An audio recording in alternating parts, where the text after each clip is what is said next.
Topic था area and perimeter, उसमें अपन ने ट्रायंगल, रेक्टेंगल, स्क्वायर का एरिया और पेरीमीटर देख लिया था। आज देखते हैं अपन रोम्बस। तो सबसे पहले देखते हैं कि रोम्बस होता है। What is rhombus? इसमें जो 4 साइड्स हैं और all sides are equal. Sides कितनी है? 4 साइड्स हैं। जैसे ये मान लो,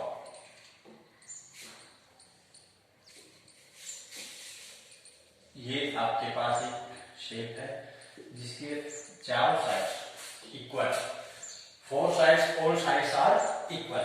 अब ये बात अपन एक पहले भी आई थी, स्क्वायर में भी आई थी।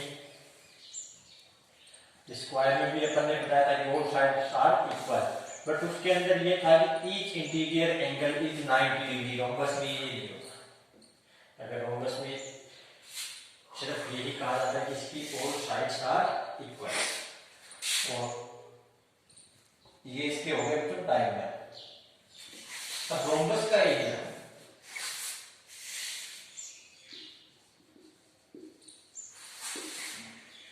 एरिया ऑफ रोम्बस, तो एक तो इसका एरिया होता है base into height, base into height. ये फॉर्मूला का भी यूज किया जाता है जब आपको रोम्बस गिवन हो। जैसे मान लो ये रोम्बस दे दिया आपको,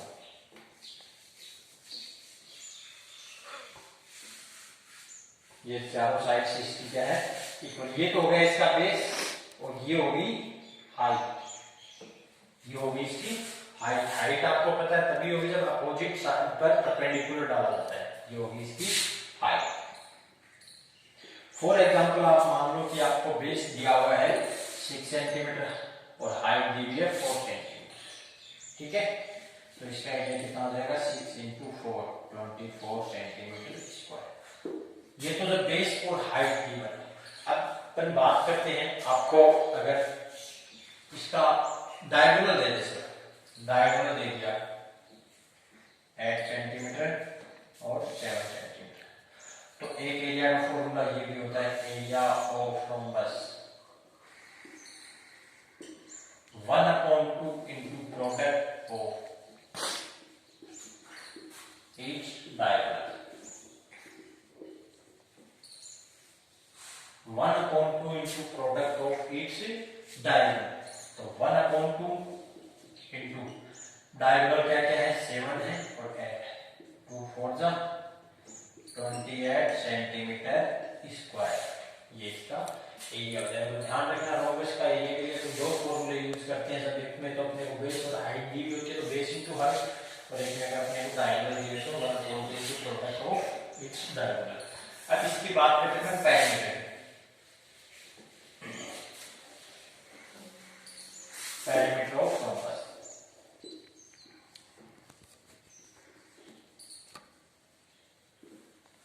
तो पेरीमीटर जो आपके स्क्वायर वाला फॉर्मूले में जो यूज करते थे सेम यूज होगा आपके, क्योंकि ये सारी साइड्स क्या है?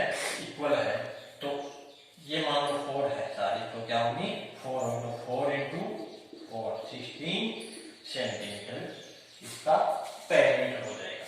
ओके, तो रोम्बस में ध्यान रखना इसका एरिया के दो फॉर्मूले हैं, 1/2 इंटू प्रोडक्ट ऑफ डायगोनल और एक बेस इंटू हाइट। और इसका पेरीमीटर जो स्क्वायर का पेरीमीटर में जो फॉर्मूला अपन यूज करते थे वो ही इसके पेरीमीटर में यूज होगा। नेक्स्ट देखते हैं पैरेललोग्राम।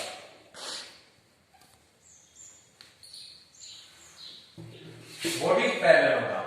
मतलब ये आपका रेक्टेंगल से रिलेटेड है। Opposite sides are parallel and equal. Opposite side, ये साइड इसके इक्वल होती है, ये साइड इसके इक्वल होती है। अब रेक्टेंगल में क्या था कि each interior angle is 90 degree, ऐसे इसमें कोई कंडीशन नहीं है। इसमें आपको ये है कि opposite sides are parallel and equal. Okay, अब पैरेललोग्राम का एरिया देखते हैं।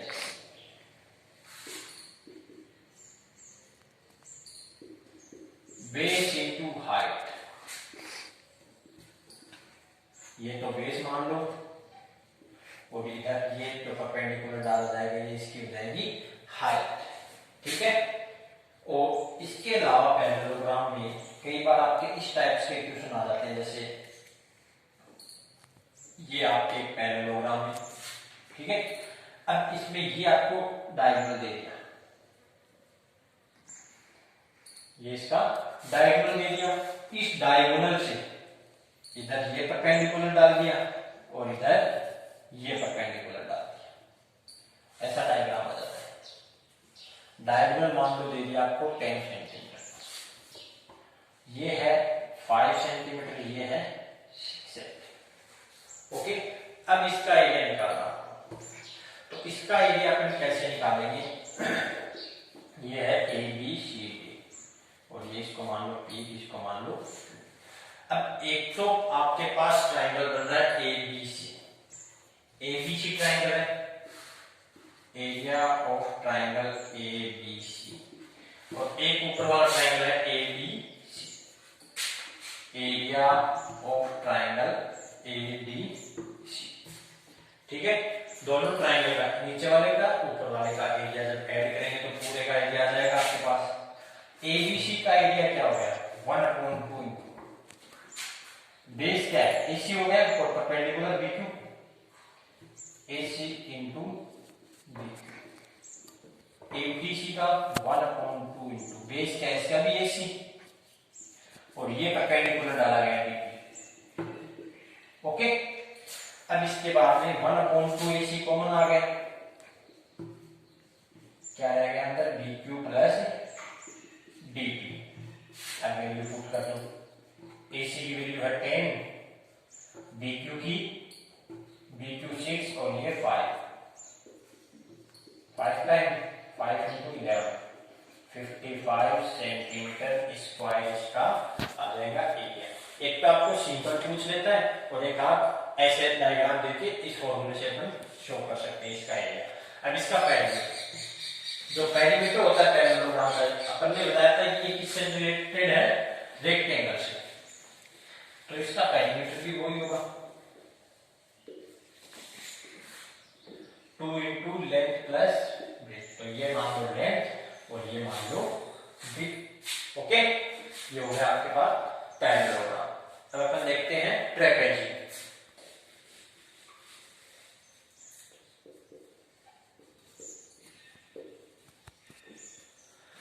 ट्रेपेजियम ऐसी शेप होती है, ये ABC। अब इसमें कंडीशन क्या होती है कि ये ट्रेपेजियम है या नहीं, one pair of opposite sides are parallel, one pair of opposite sides are parallel. Opposite sides का एक पेयर, अब इसमें दोनों AB DC के पैरेलल है, तो ये हो गया आपके ट्रेपेजियम। ये दोनों पैरेलल नहीं तो क्या कह सकते हैं इसको, ट्रेपेजियम। चलिए आपको ये दोनों साइड्स पैरेलल है, ऐसे दे दी, ये दोनों साइड्स पैरेलल दे दी, तो ये क्या हो गया, ये ट्रेपेजियम हो गया, ओके। अब एरिया ऑफ ट्रेपेजियम,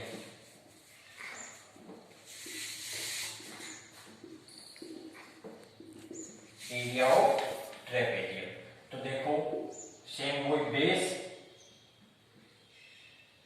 सॉरी ये बेस लोगे तो इसकी हाइट क्या हो जाएगी, ये हाइट हो जाएगी। एक तो बेस इंटू हाइट से कर सकते हैं। इसके अलावा एक इसका अलग फॉर्मूला होता है 1/2 into sum of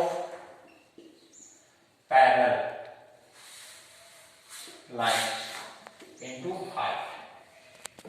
base into height से थोड़ा सा इसको अलग डिवाइड करना पड़ेगा, और जिसका जो डायरेक्ट फॉर्मूला है वो 1/2 into sum of parallel lines into height. तो ये मान लो आपको ये लाइन दी है 5, ये दी है 10 है, ये हाइट है इसकी 4 सेंटीमीटर, तो 1/2 into sum of parallel lines 5 plus 10 into height, height कितनी है 4 है, 15 इंटू 4, 2 टाइम 30 सेंटीमीटर स्क्वायर, और ये हो गया इसका area.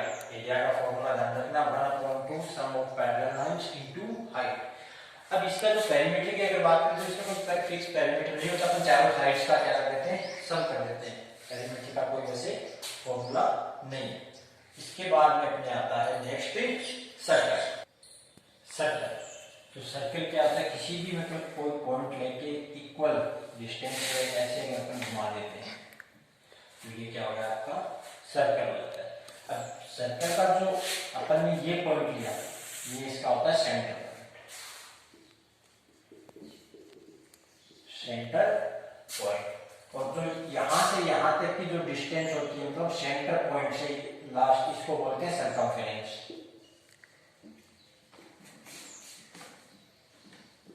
Circumference centre point two circumference क्या होगी आपकी रेडियस।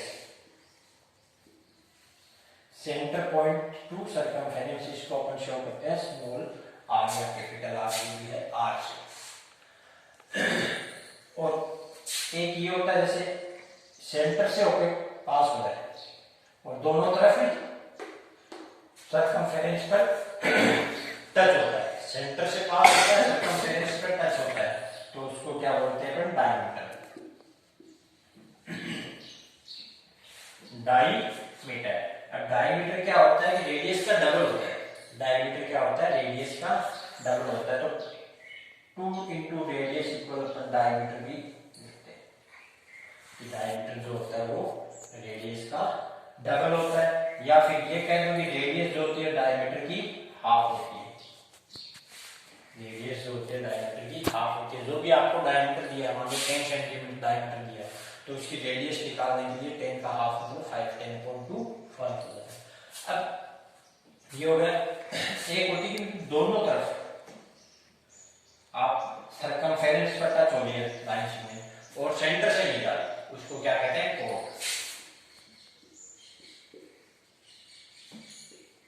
ठीक है, तो आप ध्यान रखना, एक होता है इसमें जो जिसको लेकर ड्रॉ करते हैं सर्कल सेंटर पॉइंट, ये जो चारों तरफ जो बाउंड्री है इसको सर्कमफेरेंस कहेंगे। सेंटर टू सर्कमफेरेंस तक को रेडियस, और सेंटर से पास हो रहा है और दोनों तरफ सर्कमफेरेंस पे टच हो रहा है तो उसको डायमीटर, और दोनों तरफ सर्कमफेरेंस पे टच हो रहा है बट सेंटर से पास नहीं हो रहा है तो उसको कोड कहेंगे। ओके, अब अपना जो सर्कल का area, area of circle pi r square. यहां पर पाई क्या है, पाई की वैल्यू होती है 3.14 या फिर 22/7। 3.14 या फिर 22/7 ये फिक्स वैल्यू है। पाई लिखे तो आपको एक कोई सी वैल्यू जो है वो आपको पुट करनी है। ठीक है, और इसका पेरीमीटर जो होता है, पेरीमीटर, पेरीमीटर बोलते हैं इसकी सर्कमफेरेंस बोलते हैं ऑफ सर्कल, वो होती है 2 पाई आर। ये जो चारों तरफ की बाउंड्री का, मान लो यहां से अपन चले और घूम के वापस यहाँ थे तो इसकी पूरी सर्कमफेरेंस होगी, इसको पेरीमीटर बोलते हैं सर्कल का। ये होती है 2 पाई आर। पाई की वैल्यू पता है, ये आर क्या है यहाँ पर, रेडियस ऑफ सर्कल। तो अपन एक एग्जांपल लेते हैं। हाँ, रेडियस दे दिया आपको 7 सेंटीमीटर, सर्कल की रेडियस किसी ने दिया आपको 7 सेंटीमीटर। एरिया फाइंड आउट करते हैं, एरिया ऑफ सर्कल क्या होता है, pi r square 22/7 into 7 into radius कितनी है 7। पाई की वैल्यू अपन ने 22/7 पुट कर ली, 7 से 7 कैंसिल, 22 into 7 154 सेंटीमीटर स्क्वायर है। सर वो कितनी आ गई, इसके एरिया 154 सेंटीमीटर स्क्वायर। अब सर्कमफेरेंस निकालनी हो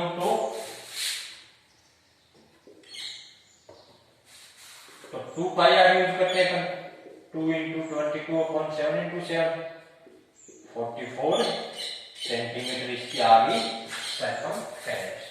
ये आपका हो गया सर्कल। जब हमने मैक्सिमम जो प्लेन सरफेस का एरिया और पेरीमीटर फाइंड आउट करिए। Okay, thank you students.